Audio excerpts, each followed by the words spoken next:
나의 양이 아니므로 믿지 않는다.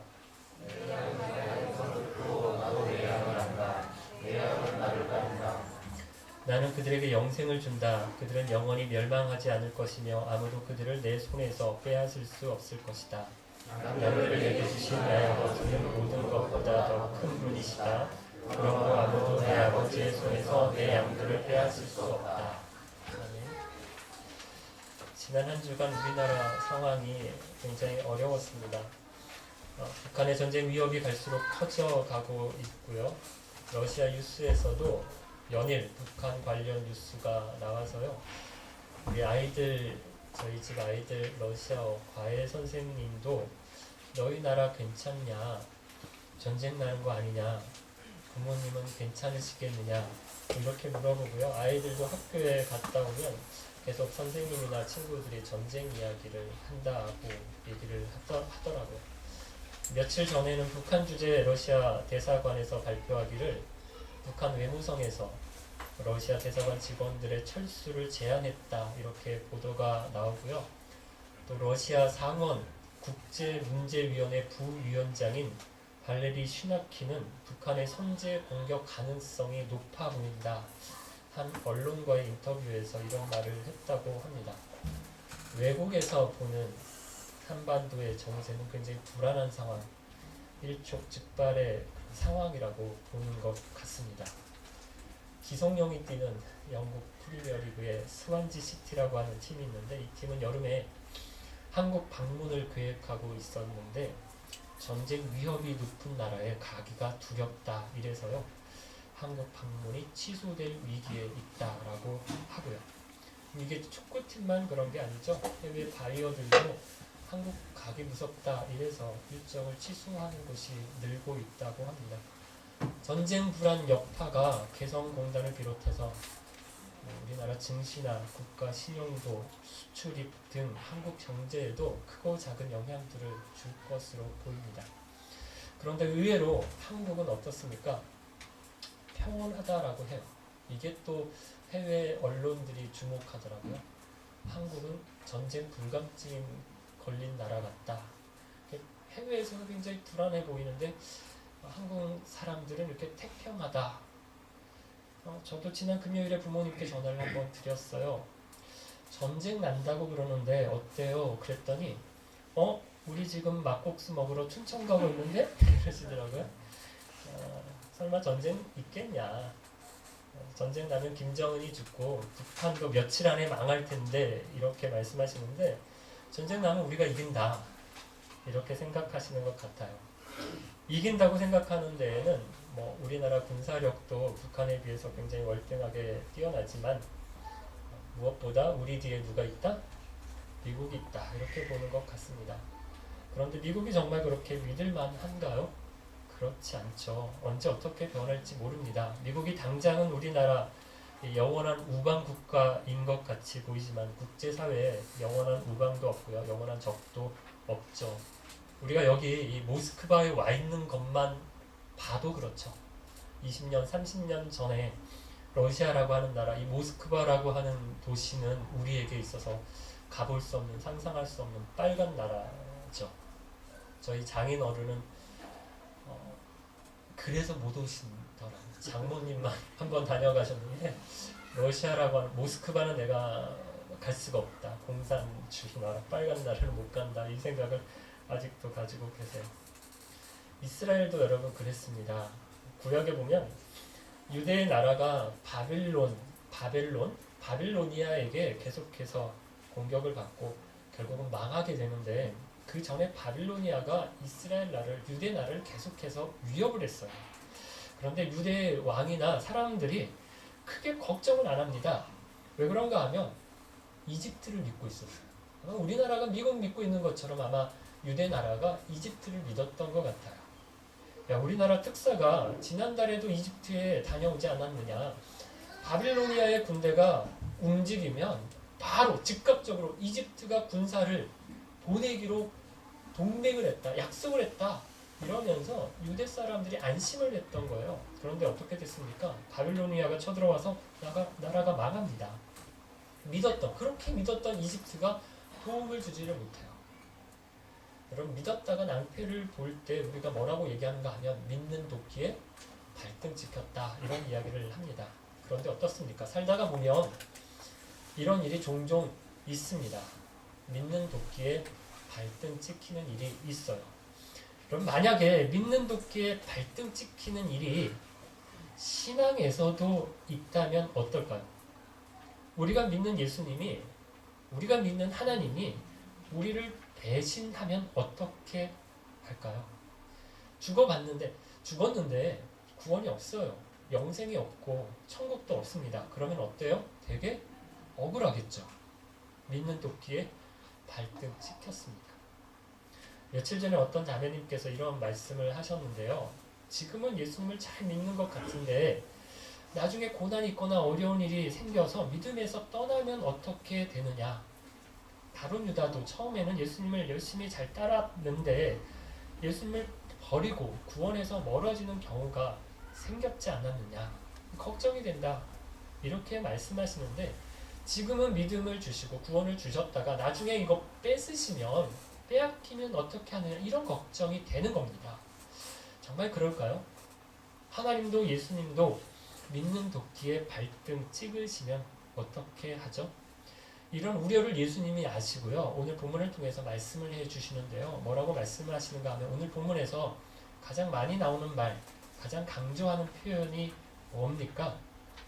빼앗을 수 없다라고 하는 말입니다.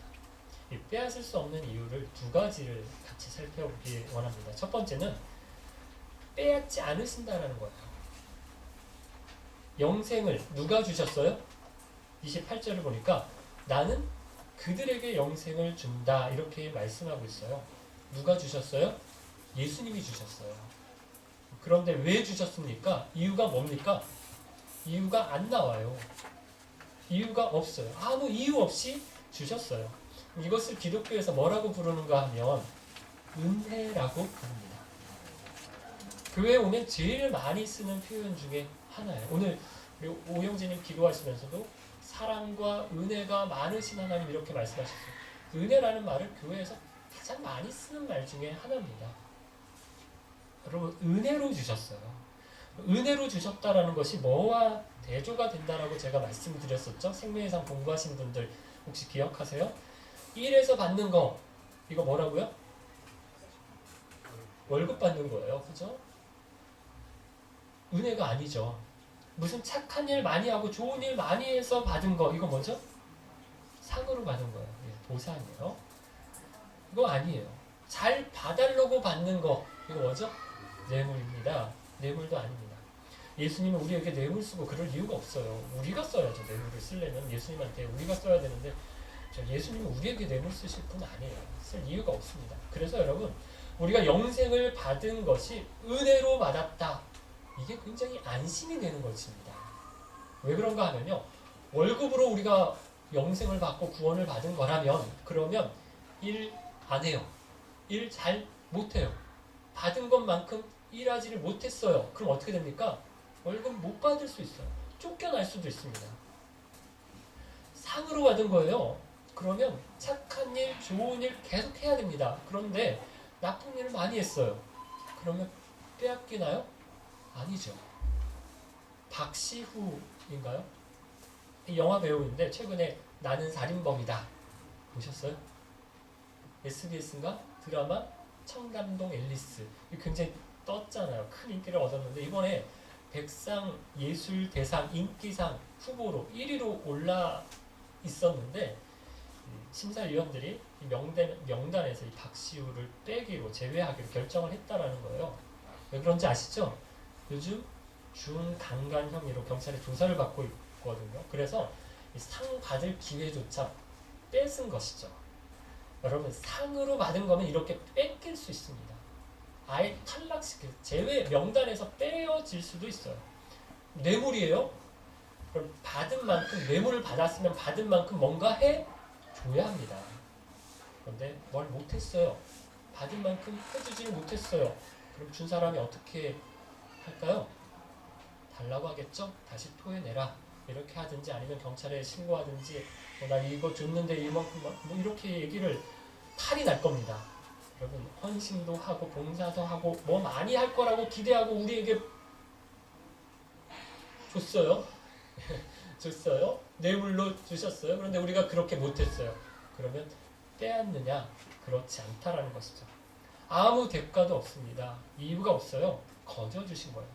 착해서 잘생겨서 예뻐서 일 잘해서 일 잘할 것 같이 보여서 그래서 주신 거 아니고요. 아무 이유가 없어요. 그냥 주신 겁니다. 그러니까 어떻다고요? 어떤 이유 때문에 주신 것이 아니기 때문에 어떤 이유 때문에 뺏어가시지 않는다라는 것입니다. 알미니안주의라고 혹시 들어보셨어요? 그럼 이게 칼빈주의라고 말하는 거하고 이게 반대가 되는, 대조가 되는 건데 여러분 쉽게 생각하시면 알미니안주의는 감리교라고 생각하시면 되고요. 칼빈주의는 장로교라고 생각하시면 됩니다. 그러면 뭐가 이게 두 개가 서로 다른가 하면 알미니안주의, 감리교에서는 뭘 강조하냐면 구원이 인간의 노력 여하에 달렸다. 많이 좌우된다라고 강조를 하는 거예요. 그럼 칼빈주의는 뭐죠? 인간의 노력에 전혀 관계없이 구원을 받은 것이다. 이렇게 말을 하는 거예요. 차이가 뭔지 아시겠죠? 그런데 알미니안주의라고 하면 어떻습니까? 구원과 영생이 우리의 노력 여하에 달렸다라고 하면 이게 어떻습니까? 우리의 노력 여하에 따라서 어떻게 될 수도 있어요? 잃어버릴 수도 있어요. 내가 노력해서 구원을 받았다라고 한다면 내가 노력하지 않으면 실수하면 잃어버릴 수도 있다라는 거야. 그런데 그렇다라고요? 아닙니다.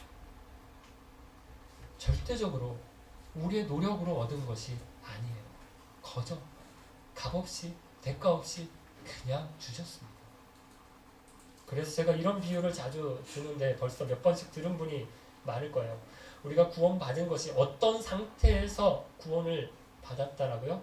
죄로 인해서 죽을 뻔한 상황에서가 아니라고. 기도하시는 분들 중에 가끔 죄로 인해 죽을 뻔한 저희들을 구원해 주셔서 감사합니다. 이렇게 기도하시는 분이 있는데 정확한 표현으로는 틀렸습니다. 성경에 보면 죄로 인해 우리가 이미 죽었다. 죽었던 저희들을 살려주셨다라고 표현을 하고 있어요. 그러니까 죽은 거예요. 시체예요. 그러면 시체가 나 구원 받아야 되는데 저 믿음 가지면 내가 구원 받을 수 있구나. 영생 가질 수 있구나. 그럼 이렇게 해서 저거 내가 가져야지. 이거 할 수 있어요? 생각할 수 있어요? 움직일 수 있어요? 없어요. 시체예요. 아무것도 할 수가 없어요. 그냥 가만히 있습니다. 그러면 어떻게 믿음을 갖게 된 거예요? 시체인 우리가, 죽었던 우리가 어떻게 믿음 가졌어요? 어떻게 구원을 받았어요? 주셨어요. 내가 가진 게 아니라 주셨습니다. 그래서 이것을 은혜라고 얘기하는 것입니다. 그래서 여러분 우리가 이런 것도 조심해야 되는데 믿게 만들었다. 영접시켰다. 우리가 이런 표현을 쓰는 것도 엄밀한 의미에서 잘못된 표현이에요. 전도 열심히 하시는 분들 거리에 나가서 전도하면서 CCC에서 나온 사용이 내비게이터가 브릿지 전도법, 전도폭파 이런 거 가지고 밖에 나가서 전도를 해서 자기가 몇 명 영접시켰다 이런 말을 하는데 아니에요. 영접 기도라고 자기가 기도하면 이 사람은 영접을 한 거다 이렇게 말을 하는데 이것도 아닙니다. 어떤 전도자, 어떤 설교자가 자기 말 들으면 다 믿게 된다 이렇게 말하는데 그것도 아닙니다. 사람의 말에서 나온 게 아니에요. 누가 하시는 거예요? 하나님이 하시는 거예요. 여기 성경 28절에도 영생을 주는데 누가 주었다라고요? 내가 예수님이 그들에게 영생을 준다. 예수님이 준 거라고 얘기합니다. 우리가 이런 말 많이 합니다. 치사하게 줬다 뺐냐? 그죠? 사람들한테 줬다가 뺐을 때 치사하다 줬다 뺐냐? 이런 말 많이 하는데 영생 누가 주셨어요? 예수님이 주셨어요. 아무 조건 없이 이유 없이 거래 없이 그냥 주셨습니다. 주셨으니까 어떻게 하신다고요? 빼앗지 않으세요. 예수님이 그렇게 여러분이 생각하시는 것처럼 치사한 분 아니십니다. 아무 이유 없이 주셨는데 토 달고 뺏지 않으세요. 우리가 하는 것 보고 안 되겠다 뺏어야겠다. 아니 못마땅하다 뺏어야겠다. 이렇게 하지 않으십니다. 그러니까 안심하시고요. 걱정하지 마시기를 바랍니다. 두 번째, 뺏기지도 않으신다고 말씀하세요. 빼앗지도 않으시고요. 뺏기지도 않으세요. 여러분, 아무리 빼앗지 않으셔도 예수님이 빼앗지 않으신다고 해도 누가 와서 그거 뺏어갔어요. 그럼 어떻게 해요? 잃어버릴 수 있어요. 그런데 빼앗지도 않으시고요. 또 뭐라고 얘기하냐면 빼앗기지도 않으신다고 얘기했습니다. 28절에 나는 그들에게 영생을 준다. 그들은 영원히 멸망하지 않을 것이며 아무도 그들을 내 손에서 빼앗을 수 없을 것이다. 누구 손에 있어요? 예수님 손에 있습니다. 예수님이 영생을 준 사람들, 예수님께 영생을 받은 사람들 누구 손에 있는가 하면 예수님 손에 있어요. 여러분, 예수님 발도 아니고 예수님 손입니다. 예수님 머리 위에 있는 것도 아니에요. 예수님 어깨 위에 있는 것도 아니에요. 예수님 손입니다. 손에 있으면 가져가기가 어떻습니까? 어렵습니다. 힘듭니다. 쉽게 안 뺏깁니다. 도둑들이 보면 척 보면 안 돼요. 누가 돈이 있는지, 돈 냄새를 맡는데 그거 보면 우리가 돈이 있으면 좀 의식을 하게 되는 것 같아요. 버스나 지하철이나 거리에 다닐 때도 내가 좀 여기 돈이 있다, 여기 돈이 있다, 아니면 가방에 돈을 좀 많이 가졌다 이러면 보이지 않게 자꾸 의식을 하는 것 같아요. 그래서 이렇게 주머니에 이제 자꾸 이렇게 만져본다든지 손이 간다든지 이러는 거겠죠. 그럼 우리 예수님이 저와 여러분을 손에 쥐고 계신다라는 거예요. 안 뺏기시려고, 안 잃어버리게 꽉 쥐고 계신다라는 것입니다. 여러분, 예수님이 이렇게 우리를 잡고 계신 것은 이유가 있어요. 뺏으려고 하는 사람이 있다라는 거예요. 누굽니까? 사탄이죠. 악한 마귀가 뺏으려고 악을 쓰고 기를 쓰고 있습니다. 이것을 사도 바울이 이렇게 표현을 했는데 고린도후서 4장 8절 9절을 보면요. 제가 한번 읽어드리겠습니다. 우리는 사방에서 압박을 받아도 눌리지 않으며 난처한 일에 빠져도 절망하지 않습니다. 핍박을 당해도 버림을 받지 아니하고 매를 맞아 넘어져도 망하지 않습니다. 이렇게 얘기합니다. 바울이 이렇게 곤욕을 당했다라는 거예요. 바울이 예수 믿기 전까지 이런 거 없었어요. 몰랐습니다. 전혀 모르고 살았어요. 그런데 예수님 믿고 수많은 핍박을 받았어요. 가는 곳마다 박해가 있었어요. 사람들 앞에 잡혀서 끌려가서 곤장도 맞고 채찍에도 맞고 돌에도 맞았어요. 조롱과 모욕을 많이 받았습니다. 예수 만나기 전에 바울 보면요, 잘 나가는 사람이었어요. 로마 시민권을 가지고 있었죠. 바리새파 사람 중에 한 사람이었어요. 율법으로도 가말리엘 학파에 속한 사람으로 꽤 높은 학식을 자랑하던 사람이에요. 거기다 제사장들로부터도 인정을 받아서 바울이 예수 믿는 사람들 잡아다가 데리고 오면 그런 일에 앞장섰던 사람이에요. 그런데 예수를 핍박했던 바울이 예수를 믿고 예수를 전하는 사람이 되잖아요. 그 후로 뭐가 있어요? 사단의 압박이 있었어요. 박해가 있었어요. 핍박이 있었어요. 엄청난 압박을 받았습니다. 그런데 그럼에도 불구하고 어떻게 되었다고요? 망하지 않게 되었다라고 고백하고 있습니다. 어렸을 적에 어머니께서 저에게 자주 이런 말씀해 주신 적이 있어요. 용태야, 너 예수 믿다가 죽어도 괜찮니? 북한에서 너 공산당이 쳐들어와서 예수 믿으면 죽는다? 이러고 총을 머리에 갖다 대고 예수 믿을 거야 말 거야, 안 믿는다고 하면 살려준다, 이렇게 하면 어떻게 할 거니? 이런 말씀을 초등학생인 저를 데리고 많이 하셨어요. 그렇잖아도 그때 한참 유행하던 간증, 간증 집회, 책 이런 게 뭐였는가 하면 일제 강점기 때 신사참배 거부하다가 감옥에 갔다 오신 분들, 고문당하신 분들, 이런 분들이 간증하시거나 아니면 책을 내셔서 죽으면 죽으리라, 안희숙 씨인가? 죽으면 살리라, 이런 책들 많이 접했었거든요. 그러니까 되게 겁이 나요. 야, 나라면 저 상황에서 어떻게 했을까? 이런 생각이 많이 나서 겁이 났었는데요. 그런데 나중에 이런 마음이 들더라고요. 감당하게 하신다. 여러분, 예수님이 그냥 안 놔두세요. 어려운 일이 있고요, 힘든 일이 있으면요, 손을 내미셔서 우리를 붙잡아 주시고 건져 주십니다. 한 번은 베드로가 물에 빠진 적이 있었죠. 풍랑을 만나서 밤새도록 고생을 하고 있는데 배에 탄 제자들이 그렇게 고생하면서 바다를 건너가고 있는데 멀리서 예수님이 물 위를 걸어오시는 것을 봤습니다. 베드로가 너무 기뻤어요. 그래서 뛰쳐나가죠. 그런데 어떻게 됐습니까?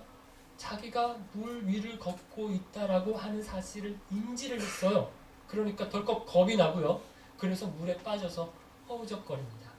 예수님이 이런 베드로를 보시고 어떻게 하세요? 에라이, 너 왜 그 모양이니? 이렇게 혼내지 않으시고요. 손을 내밀어서 던져주십니다. 붙잡아 주십니다. 물속으로 빠져들어가는, 파도 속으로 사라져가는 베드로를 보면요, 꼭 우리랑 닮았어요. 저랑 비슷합니다.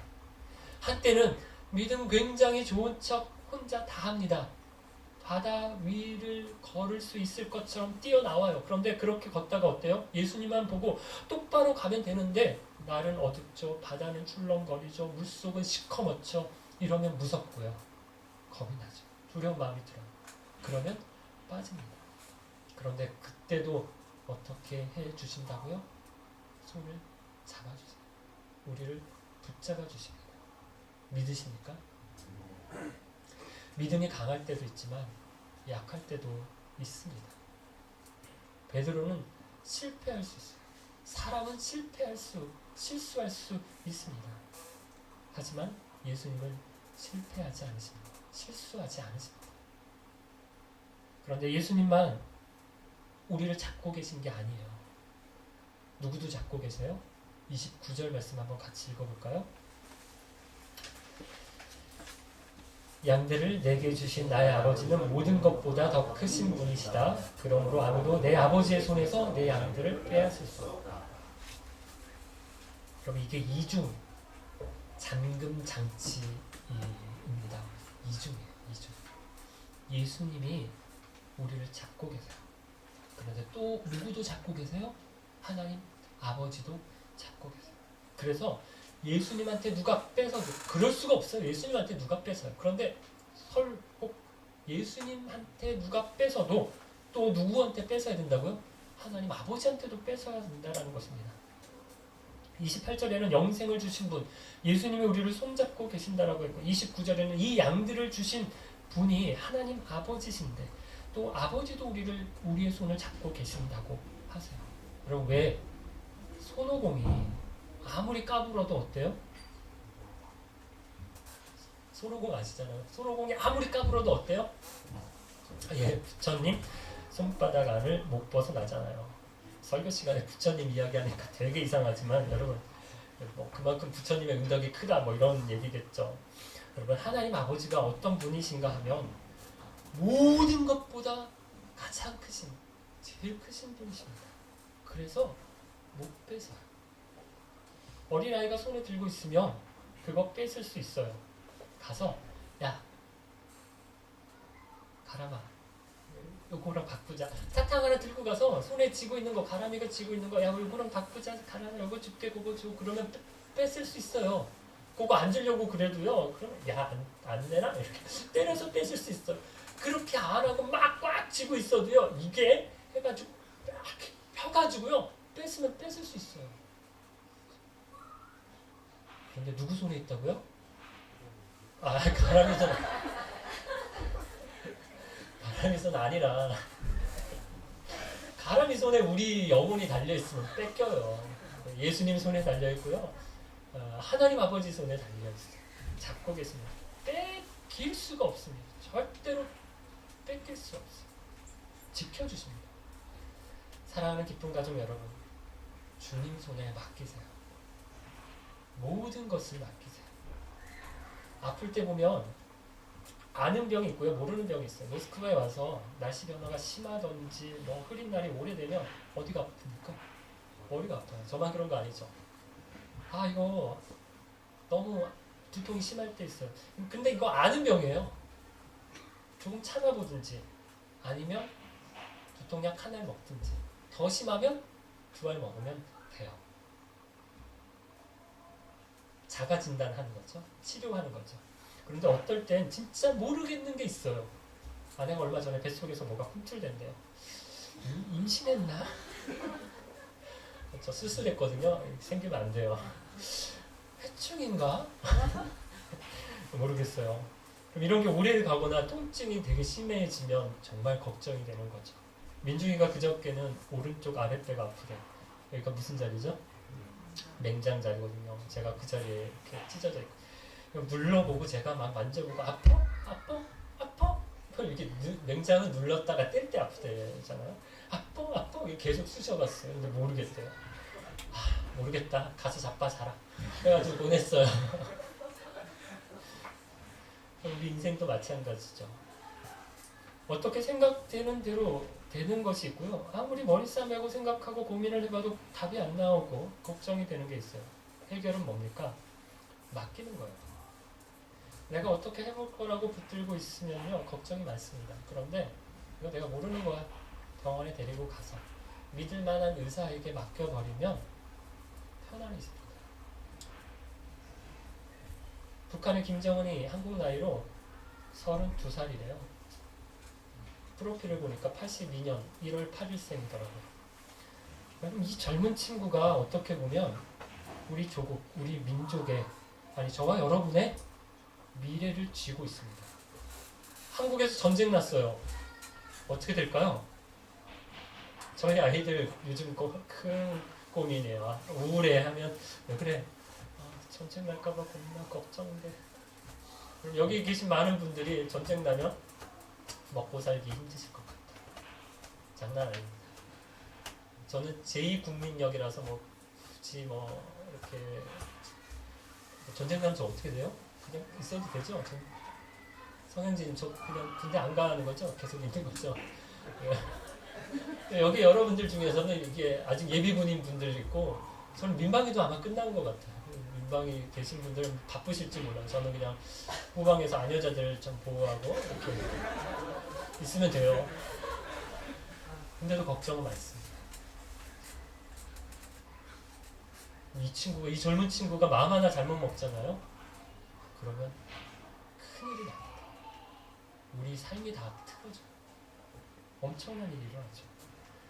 우리 힘으로 안 되는 일이 많아요. 천지예요. 천지예요. 인정하시죠? 전문가가 계십니다. 우리를 붙잡고 계신 분이 계세요. 주님께 맡기시기를 바랍니다. 주님의 그 강한 손으로 우리 영혼을 붙잡고 계세요. 그래서 잃어버리지 않는다 말씀하시고요. 영적인 슬럼프도 있어요. 우리가 영적으로 올라갈 때도 있지만 내려갈 때도 있어요. 그런데 주님이 어떻게 하세요? 놓지 않으세요. 저와 여러분의 영혼을, 우리의 믿음을 붙잡고 계십니다. 그분이 우리의 영혼만 붙잡고 계신 게 아니라 우리의 육신의 생각, 고민도, 우리의 모든 삶도 인생도 붙잡고 계시고 이끌고 계세요. 우리는 실패할 수 있지만 우리는 실패할 수도 있고 실수할 때도 많잖아요. 하지만 주님은 실수하거나 실패하지 않으십니다. 빼앗지도 않으시고요. 빼앗기지도 않으십니다. 어떤 일이 있어도 우리의 손 붙잡고 계시고 절대